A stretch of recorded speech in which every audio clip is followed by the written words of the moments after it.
The small velvet box was empty. My breath caught in my throat, cold and sharp, a tiny shard of glass. I was only looking for it to wear to my sister's anniversary dinner. I didn't wear it every day. The gold was soft, the setting delicate, and my work in the garden was too rough for something so precious.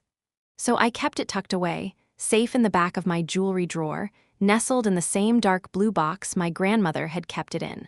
But it wasn't there. My heart started a frantic, clumsy rhythm against my ribs. I told myself not to panic. I was always misplacing things. I probably put it somewhere else, somewhere even safer, and simply forgot. I checked the little porcelain dish on my nightstand where I sometimes left my earrings. Nothing but a few stray buttons and a paper clip. I checked the top of my dresser, sifting through perfumes and old birthday cards. Nothing. The search grew more urgent. I emptied the entire jewelry drawer onto our bed, a tangled mess of silver chains and costume pearls. I ran my fingers through the pile, feeling for the familiar, solid weight of it. The box was there, its velvet worn smooth at the corners, but the ring was gone. My pulse was a frantic drum in my ears. I pictured it perfectly in my mind.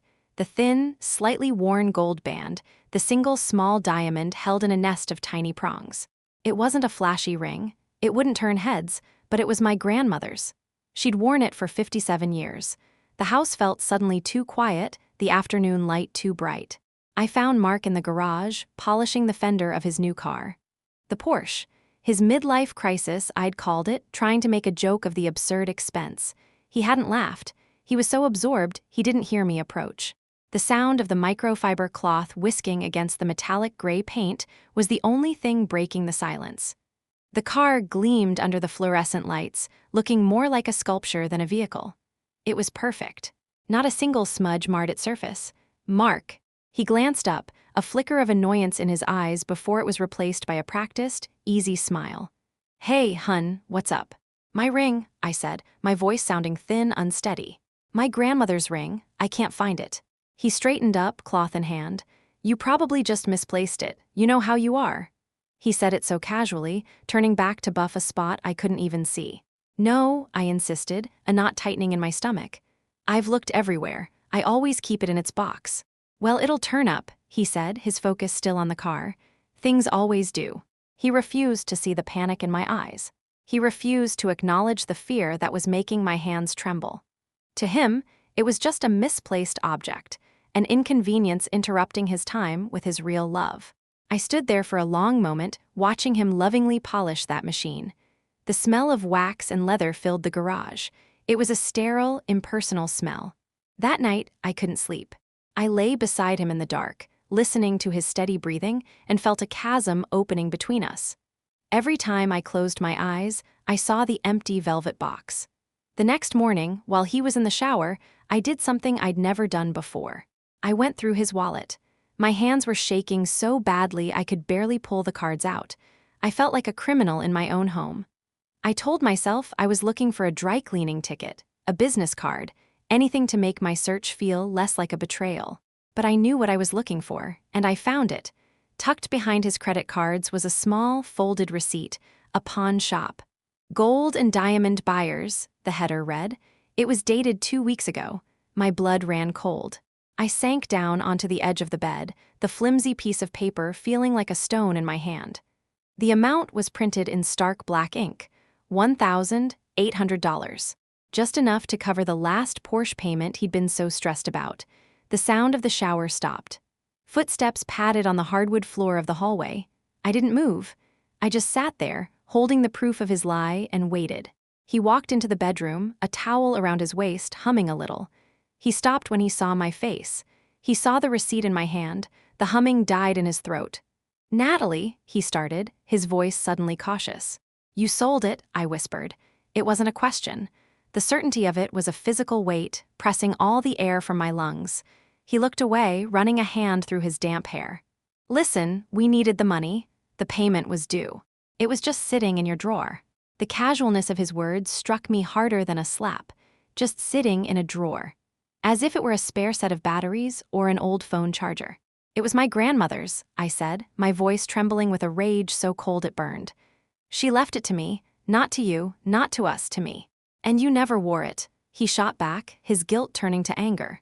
What's the point of having something valuable if it just collects dust? It's an asset, Nat. I liquidated an asset. Liquidated an asset. He talked about my grandmother's wedding ring like it was a stock or a bond.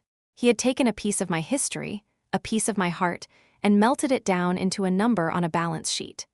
A number he then poured into that monstrous, gleaming car in the garage. He mocked me then, not with his words, but with his utter lack of understanding. He saw my tears as weakness, my sentimental attachment as foolish. "We can buy another one," he said, his voice softening into a placating tone that made my skin crawl. "A bigger one. Once things turn around, I'll get you a diamond twice that size, you'll see." He truly believed that was the answer. That this gaping wound could be patched over with a bigger, better, shinier replacement. He didn't get it. He never would. The argument ended there because there was nothing left to say. He had confessed, he had justified, and he considered the matter closed. I realized I was utterly and completely alone in my grief. The silence that followed was worse than the shouting. He started treating me with a delicate, careful distance, as if I were a volatile object that might explode if handled improperly. He'd make coffee in the morning and leave my mug on the counter without a word. He'd come home from work and retreat immediately to the garage, to his car. That Porche became a monument to his betrayal. I'd watch from the kitchen window as he washed it, his movements patient and tender. I never saw him touch me with that kind of reverence anymore. He spent hours out there, with his buckets and his special soaps and his soft cloths, tending to it. He loved that car more than he loved me. The thought didn't come with a flash of anger, but with a dull, hollow ache. It was a simple, undeniable fact, and I had been too blind to see it. The ring wasn't the first thing he had sacrificed for his own desires. It was just the first thing I couldn't ignore. I started remembering other things. The weekend trip we'd canceled because the car needed new tires. The savings account he'd emptied for a necessary engine upgrade. All the little compromises I had made, thinking I was being a supportive partner, a good wife. I had been funding my own replacement. I tried to talk to him again a week later. I found him in his study, scrolling through car forums on his laptop. "Mark," I said from the doorway, "we need to talk about the ring." He sighed, a long, exaggerated sound of suffering, and leaned back in his chair. "Natalie, what is there to talk about? It's done. I said I was sorry. I said I'd get you a new one." "It's not about a new one," I tried to explain, my voice quiet. "It's about that one. My grandmother gave it to me on her deathbed. She put it in my hand and told me it was a circle of protection, that it held all the love she and my grandfather shared." I paused, hoping to see a flicker of empathy, of understanding. There was nothing, just impatience. "That's a nice story, Nat, but it's just a story. It was a piece of metal and a rock. We're talking about our financial reality here." He turned back to his computer screen, dismissing me, dismissing my grandmother, dismissing 60 years of love and history as a nice story. I was excluded from his world. His world was made of metal and speed and status, and my world, a world of memories and sentiment and promises, had no currency there. I stopped talking about it. I stopped trying. The empty spot on my finger felt like a brand. When I was out, I'd curl my hand into a fist, hiding the bareness of it. At home, I'd rub my thumb over the smooth skin where the ring used to be, a phantom limb I couldn't stop reaching for. I told myself it didn't matter, but it did. It mattered more than anything. I'd lie in bed at night, and the memories would come unbidden. A flashback to my grandmother's kitchen, the smell of cinnamon and yeast in the air. She's sitting at the table, her hands knotted with age, turning the ring on her finger as she tells me a story. The diamond catching the light. "This ring has seen 5 children, 11 grandchildren, and 1 very stubborn, handsome man through a world war," she'd said, her eyes twinkling. "There's more strength in this little gold band than in any army." Mark had met her once before she got sick. He'd been charming, of course. He'd complimented her on her ring. I wonder now if he was already calculating its value back then. The thought made me feel sick. The betrayal wasn't just that he'd sold it. It was that he'd erased it. He had taken my most precious connection to my past, to the strongest woman I'd ever known, and turned it into exhaust fumes and polished chrome. 2 weeks after the fight, we went to a dinner party at our friend's house. It was the first time we'd gone out together since I found out. I put on a dress, did my makeup, and tried to construct a version of myself that wasn't hollowed out. I slipped a simple silver band onto my ring finger, a cheap replacement I'd bought at a department store. It felt alien, too light, too smooth. A lie. We sat around a large dining table, the air filled with laughter and the clinking of wine glasses. Mark was in his element. He was telling a funny story about work, gesturing with his hands, charming everyone. He rested his hand on my shoulder, a casual, proprietary gesture. I flinched. Sarah, the hostess, leaned across the table. "Natalie, I love your ring. Is that new?" The table went quiet. All eyes turned to my hand. I felt Mark's fingers tighten on my shoulder.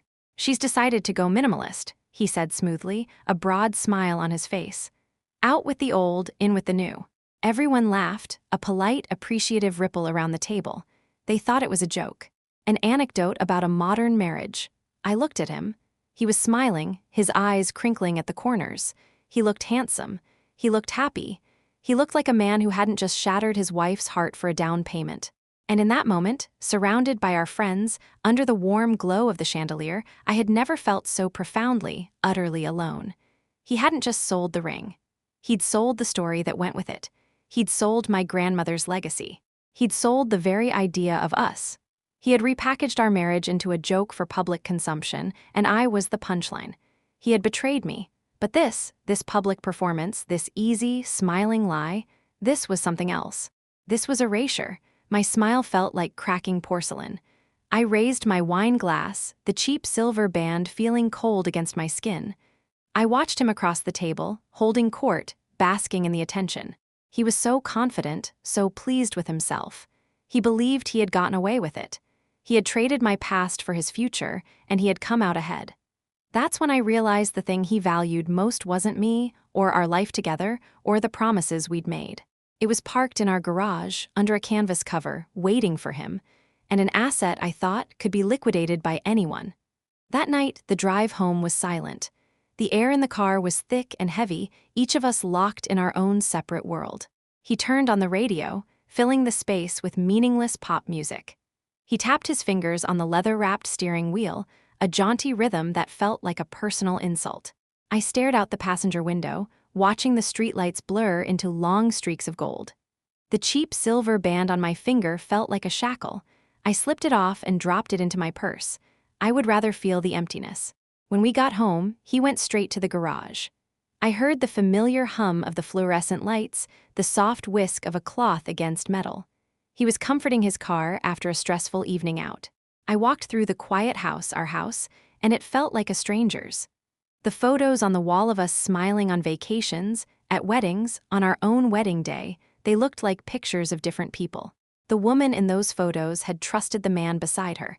She had believed in their shared future. I didn't know her anymore. That night, I made a promise to myself. It wasn't a loud, angry vow. It was a whisper in the dark of our bedroom while he slept soundly beside me. I would not let him erase me. I would not be the punchline to his joke. My grief began to change.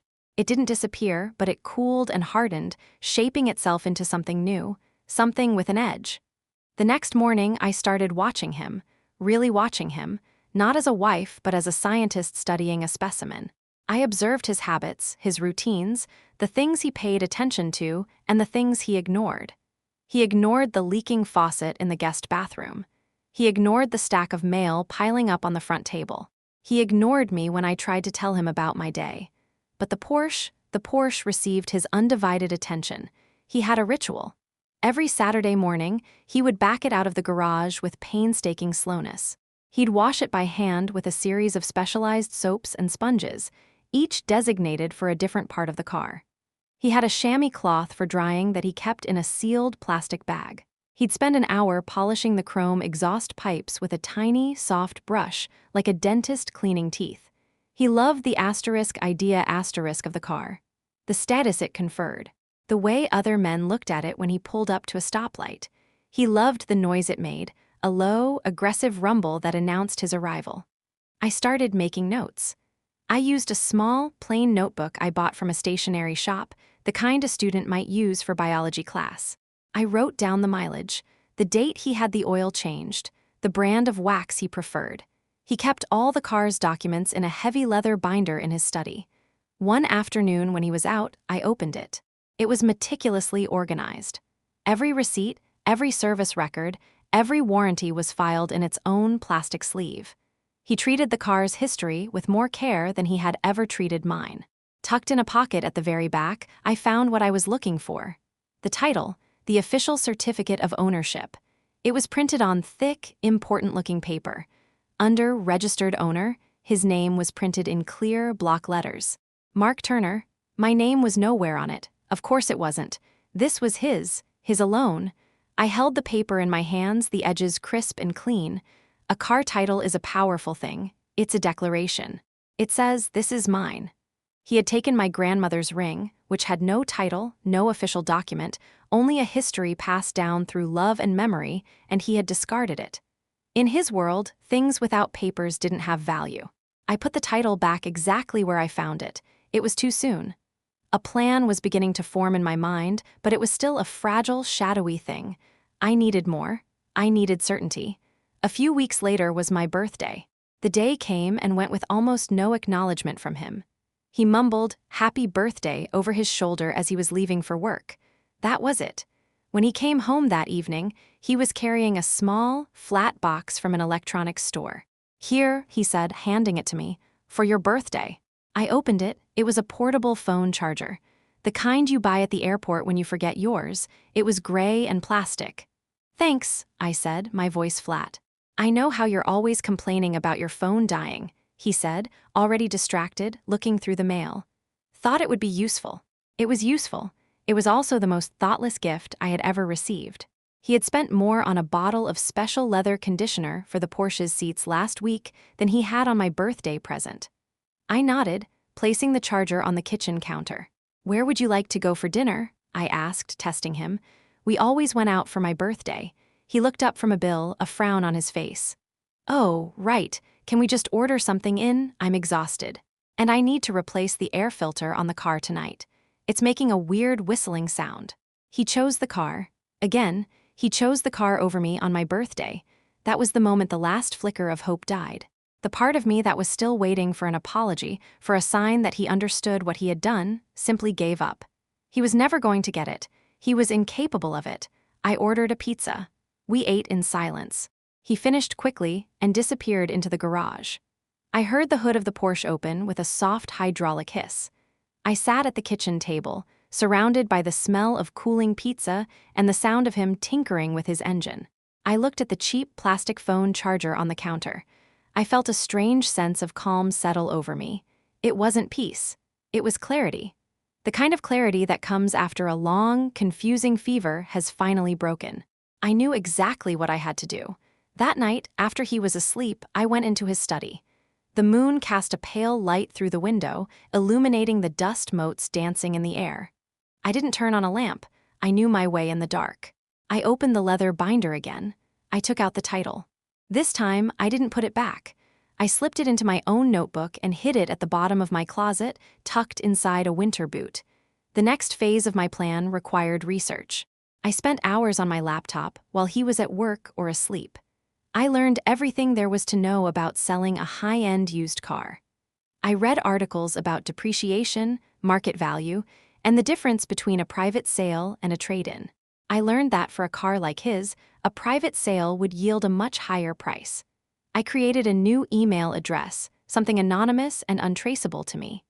I started browsing forums for luxury car enthusiasts, the same ones I'd seen Mark scrolling through.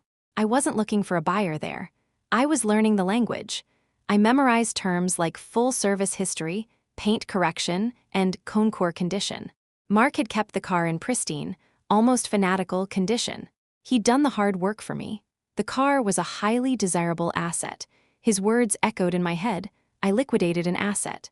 I found a reputable online marketplace for specialty vehicles. I wrote a description of the car using the precise language I had learned. I listed all its features, the low mileage, the perfect service record. I was honest and thorough. I was a better salesperson for the car than he ever could have been because I was detached. To me, it wasn't a passion. It was just a number. I set the price at the higher end of the market value, but still fair enough to attract serious buyers. Then I took photos. This was the riskiest part. I had to do it during the day for the best light. I waited for a day. Mark had an all-day meeting out of town. The house was empty. The silence was my accomplice. I went into the garage. The Porsche sat there, gleaming under the lights like a predator at rest. It was beautiful, I had to admit, a masterpiece of engineering and design, and I felt nothing for it. No anger, no resentment, just a cold, clear purpose. I backed it out of the garage, my hands steady on the wheel. I drove it to a small, quiet park a few miles from our house. I parked it under a canopy of trees, the dappled sunlight playing across its metallic gray surface. I took out my phone and began taking pictures. I captured every angle, the sleek lines of the body, the spotless interior, the gleaming engine under the hood, the odometer with its low mileage. I made sure the photos were perfect, professional. Driving the car felt strange. It was powerful, the engine a low growl beneath me. I could feel the coiled energy in it, the promise of speed. I understood in that moment why he loved it. It was an escape, a fantasy. A machine that did exactly what you told it to do, without argument or emotion. It was the opposite of a marriage. After I finished, I drove it back home and parked it in the garage. I wiped down the steering wheel and the driver's seat, removing any trace of my presence. I ran the special vacuum he kept for the car over the floor mats. I left it exactly as I had found it. Spotless, perfect, untouched. That evening, I uploaded the photos and posted the ad. Then I waited. The emails started coming in the next day, a few lowball offers from dealers, a few questions from tire kickers. And then, 2 days later, an email from a man named Arthur. His email was different. It was polite, direct, and knowledgeable. He asked specific questions about the car's service history, questions that showed he knew exactly what he was looking at. He wasn't trying to haggle. He was a serious buyer. We exchanged a few emails. I answered his questions, using the information I had gleaned from Mark's binder and my own research. I was professional, detached. I was simply a broker, facilitating a transaction. He wanted to see the car. My heart hammered in my chest. This was the point of no return. I arranged to meet him on Saturday morning at the same park where I took the photos. I told Mark I was going to a botanical garden exhibit with a friend. It was an easy lie. He barely looked up from his phone. Now I just needed one last thing, the spare key. Mark kept his main set of keys on a hook by the door. But the spare, the valet key, he kept hidden. He was paranoid about theft. I'd watched him for weeks, but I had never seen where he put it. I searched his study again, more thoroughly this time. I checked every drawer, every book. Nothing. I looked in the garage, in the drawers of his tool chest, behind cans of oil and wax. Nothing. I was starting to panic. The meeting was in 2 days. Then I remembered something. A conversation from months ago when he first bought the car. He'd been talking to his friend on the phone, bragging about the car's security features.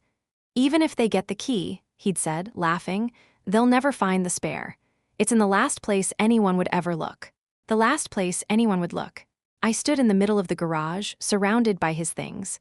My eyes scanned the shelves, the cabinets, the clutter, and then I saw it. It wasn't in his world at all. It was in mine. On a dusty shelf in the back corner, behind a stack of my old terracotta gardening pots, was a small, locked metal box. A box I hadn't seen in years. It was where I used to keep my grandmother's old seed packets. He had emptied it and repurposed it. He had hidden the key to his treasure amongst the ghosts of mine. The irony was so bitter, I almost laughed out loud. I found the small key to the lockbox in a junk drawer in the kitchen. My hands were trembling as I opened it. Inside, nestled on a bed of faded velvet, was the spare key to the Porsche. I picked it up. It felt heavy in my palm. Solid. Real. It was the key to my freedom, the key to restoring the balance. He had taken one precious object from me. I was about to take one from him. I closed the box and put it back behind the pots. I had the title. I had a buyer. And now I had the key. Everything was in place. That's when I realized I wasn't just getting even. I was closing a transaction that he had started. He had set the price of a memory. I was simply here to collect. Saturday morning arrived, crisp and bright. The air held a clean, autumnal scent. I heard Mark downstairs, whistling as he made his coffee. It was car washing day, his favorite day of the week. I dressed slowly, my hands feeling strangely steady. I chose a simple pair of jeans and a plain blue sweater. I looked at myself in the mirror. The woman looking back was not the same one who had frantically searched for a lost ring weeks ago. Her eyes were clearer, calmer. I met my buyer, Arthur, at the park as planned. He was an older gentleman, probably in his late 60s, with kind eyes and a firm, dry handshake. He arrived in a modest, well-kept sedan, which told me he was a man who appreciated machines for what they were, not for what they projected. "It's a beautiful car," he said, his voice a low, appreciative rumble as he walked around the Porche. He wasn't looking at it with envy or arrogance. He was looking at it with the eye of a connoisseur. He ran a hand gently over the fender. "The previous owner took remarkable care of it." "Yes," I said, my voice even. "He was meticulous." I handed him the key. He got into the driver's seat, the leather sighing under his weight. He didn't start the engine right away. He just sat there for a moment, his hands on the wheel, as if getting a feel for the soul of the machine. Mark would have revved the engine immediately, demanding attention. "Would you mind if I take it for a short drive?" he asked politely. "And would you be willing to come with me?" "Of course," I said, my heart giving a single, hard thump. I sat in the passenger seat, the same seat where I had stared out the window feeling invisible just weeks before. Arthur drove carefully, skillfully. He tested the acceleration on a clear stretch of road, not with reckless abandon, but with a focused attention on the engine's response. He listened to its sounds, his head tilted slightly. "He really did keep it in perfect condition," he said, more to himself than to me. "It drives like it just left the factory." We drove for 10 minutes in relative silence. It was the most peaceful I had ever felt inside that car. It was no longer a monument to my husband's betrayal. It was just an object, a very well-made object, on the verge of changing hands. When we returned to the park, he switched off the engine. The resulting silence was profound. "I'll take it," he said simply. "I can transfer the funds from my phone right now, if that works for you. We can go to my bank to get the paperwork notarized." "That works perfectly," I said. An hour later it was done. We sat in a small, sterile office at his bank. I watched the numbers appear in the new account I had opened a week prior, an account only in my name. It was a staggering amount of money, more than I had ever controlled on my own. He pushed the signed title across the table to me for the final signature. "Seller's signature," the line read. I picked up the pen. My hand didn't shake. I thought of my grandmother's ring, melted down and gone forever. I thought of Mark's casual cruelty. I liquidated an asset. I signed my name, Natalie Turner. It looked foreign, powerful on that line. Arthur smiled warmly. "A pleasure doing business with you." "You too, Arthur," I said, shaking his hand. "Take good care of her." "Oh, I will," he said, his eyes twinkling. "She's a work of art. She deserves to be appreciated." I watched him drive away in the Porche, its gray metal catching the midday sun. It grew smaller and smaller, and then it was gone. I felt a wave of something I couldn't quite name. It wasn't happiness. It was balance. The scales, so long tipped against me, had finally settled. I took a taxi home. The driver chattered on about the weather, and I answered in monosyllables, watching the familiar streets of my neighborhood slide by. The taxi was old, the seats were worn, and it smelled faintly of air freshener and gasoline. It was the best ride of my life. I spent the rest of the afternoon in the garden, my hands in the dirt. I pruned the roses, their thorns catching on my sweater. I pulled weeds with a satisfying, rhythmic tug. The earth was solid and real beneath my fingernails. It was grounding. I didn't think about Mark. I didn't think about the car. I just thought about the soil and the roots and the coming winter. He got home around 5. He came into the kitchen, dropped his keys on the counter, and kissed the top of my head. The gesture, once a comfort, now felt like a violation. "What's for dinner?" he asked, opening the fridge. "I thought we could order in," I said. "Fine by me," he said, grabbing a beer. "Long day. I'm going to go unwind with the car for a bit before I eat." He headed for the garage. I stayed in the kitchen, my hands wrapped around a warm mug of tea. I listened. I heard the click of the garage door opener. A pause, silence. The silence stretched on, growing heavier with each passing second. It was a loaded, humming silence. I pictured him standing there, his beer in hand, staring at the empty concrete slab where his prize used to be. Then I heard his footsteps, not his usual confident stride, but a frantic, stumbling run. He burst into the kitchen, his face pale, his eyes wide with a mixture of confusion and panic. "The car," he gasped. "It's gone. Someone stole the Porsche." I took a slow sip of my tea. "No," I said calmly, "it wasn't stolen." He stared at me, his mind struggling to process my words. "What are you talking about? It's gone. The garage door was closed, it's just gone, we have to call the police." He was already fumbling for his phone. "Don't bother," I said, my voice quiet but carrying across the room with perfect clarity.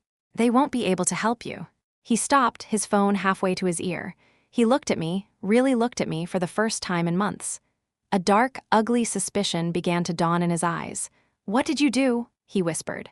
The words were barely audible, laced with disbelief.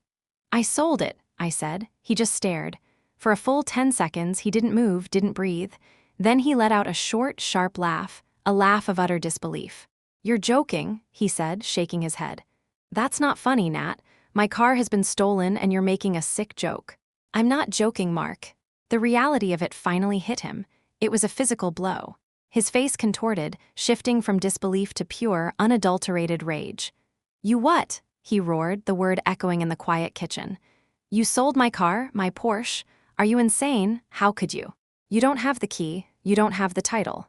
"I found the spare key," I said, my voice still infuriatingly calm. "In my grandmother's old seed box, and I had the title." "I have the title.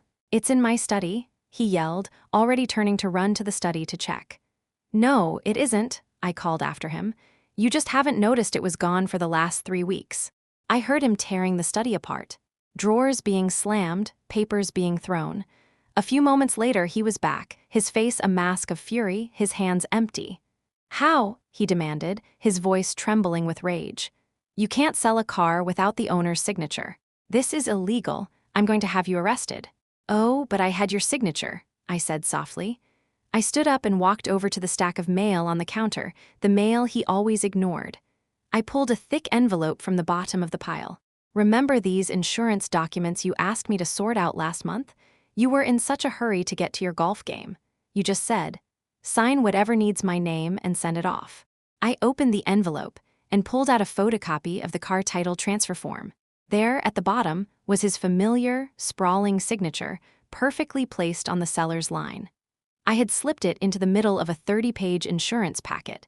He had signed his own car away without a second glance. He stared at the paper, his mouth opening and closing like a fish.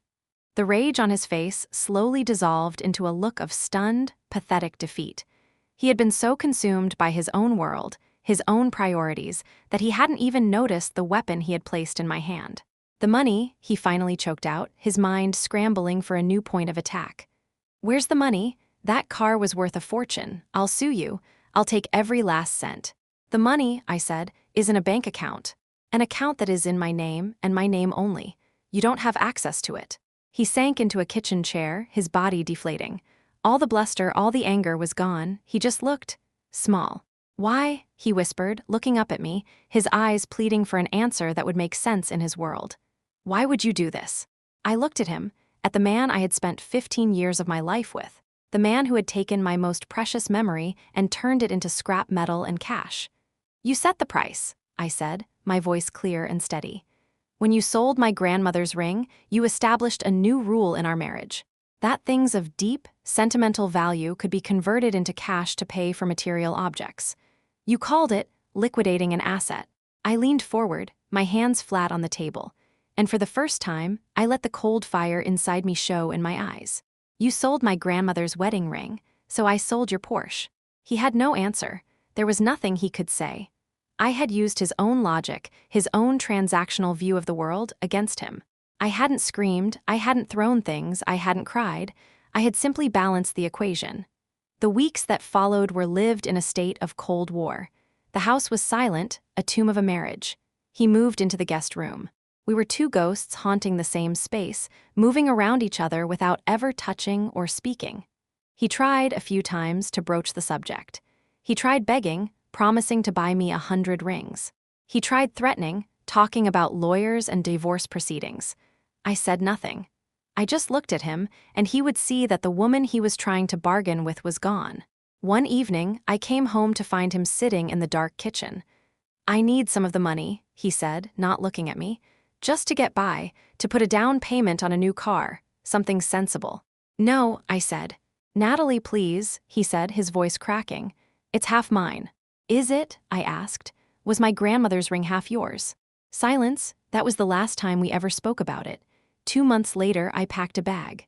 I took a small portion of the money from the sale and I bought a plane ticket. I flew to the small coastal town where my grandmother was born, a place I had only ever seen in faded photographs. I spent a week there alone. I walked the cliffs she had walked as a girl.